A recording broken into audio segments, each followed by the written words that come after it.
Welcome to the Northeast Mississippi Scouting Report for Week 12 of the high school football season. I'm Brad Locke, Assistant Sports Editor for the Northeast Mississippi Daily Journal. It's playoff time again this week, and for Class 5A teams, it's the first round, and I'm joined today by Tupelo coach Eric Collins. Coach, thanks for being with us today. My pleasure. And Coach, first a little bit of background. You're a Louisiana native, and you came here to Tupelo in 2004.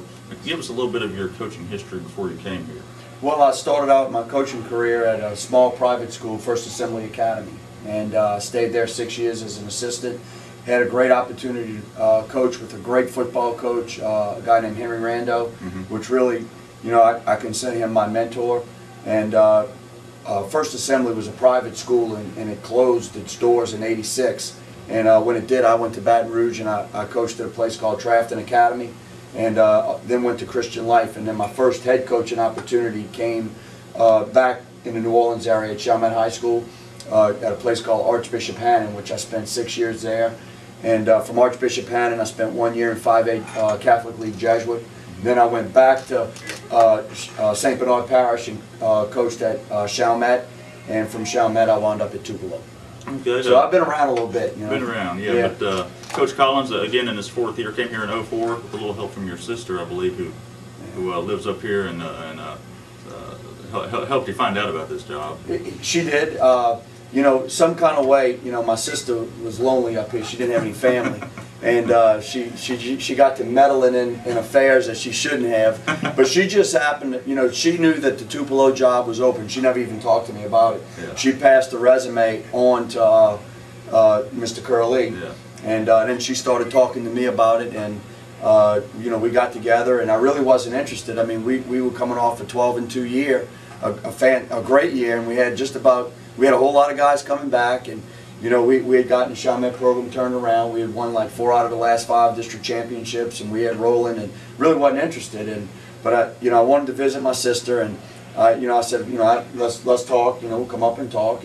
But when I rounded Cooley Road and come over the hill and I saw the facilities here, I said, it got a lot more interesting. Yeah. And I started looking, saying, man, what a beautiful school. And sat down and talked with Mr. Curley, and talked to Dr. McCoy, and really liked what they had to say, and really enjoyed our meeting. And one thing led to another, and here I am.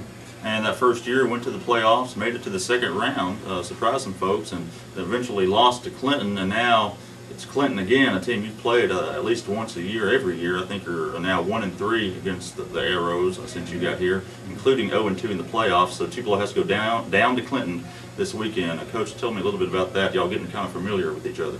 Yeah, this is something that's kind of strange, because every year, no matter what, because this was an unlikely scenario for us to play Clinton. Yeah. We were thinking we were either going to play Northwest Rankin or Provine.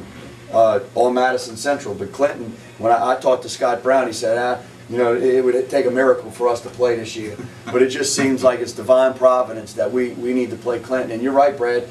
3 years, they bounced us out of the playoffs, and we're looking to change that around just a little bit. And it's been very frustrating going down to Clinton every year. We really wanted that home playoff game here. It didn't work out, but we're looking forward to going down and playing Clinton, and hopefully change our fortunes just a little bit. I know this being your 4th year, you want this team to get to a certain level. How close are y'all, you think, to that next step where y'all can really compete and beat a team like South Panola and make a deep playoff run?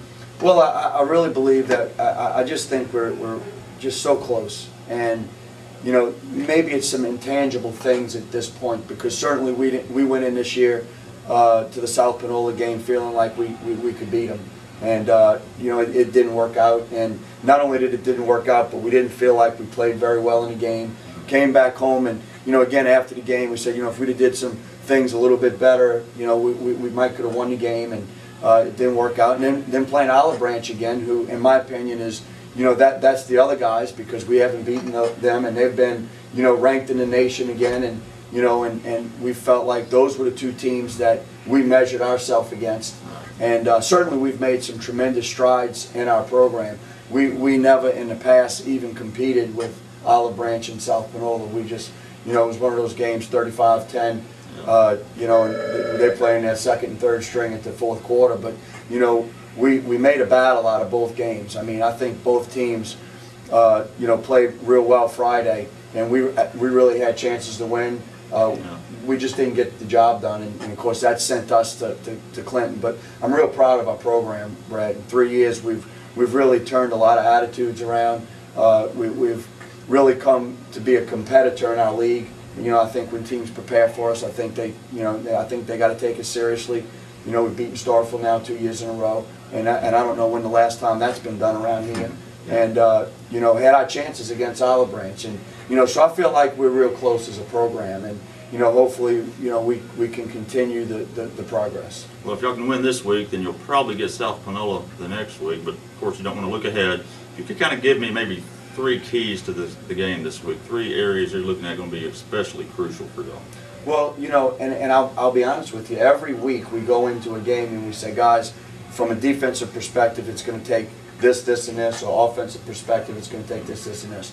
And in the games that we have gotten beat in, we did not accomplish those goals. And offensively, last week, for instance, one of our goals was not to turn the football over. We had 3.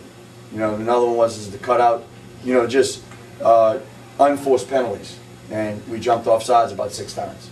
And those are the things that we feel like we need to clean up on offense to be able to win the game. I think we got a very good offense. I think, no question, we can put points on the board against anybody. And if we don't shoot ourselves in the foot, so to speak, then we'll be fine. And defensively, our big task is to stop, their quarterback. I mean, Monga is one of the best, as Bobby Hall said, the best small football player that he's ever played against. And he's slippery, he's elusive, and we got to get our hands on him and slow him down just a little bit. And that's the keys to winning. Well, you got some good weapons on your offense too, Coach, like Ken Davis and Chad Bumpus. And we'll talk about your quarterback, Chris Garrett, his 2nd year as a starter.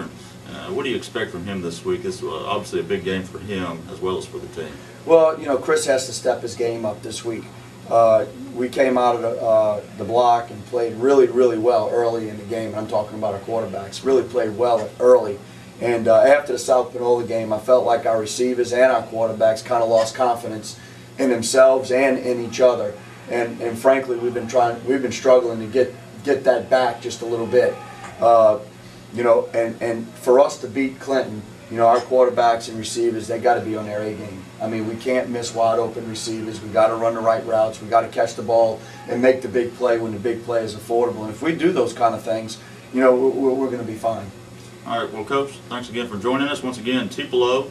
With an 8-3 record, visiting Clinton, also 8-3 in a first-round Class 5A playoff game.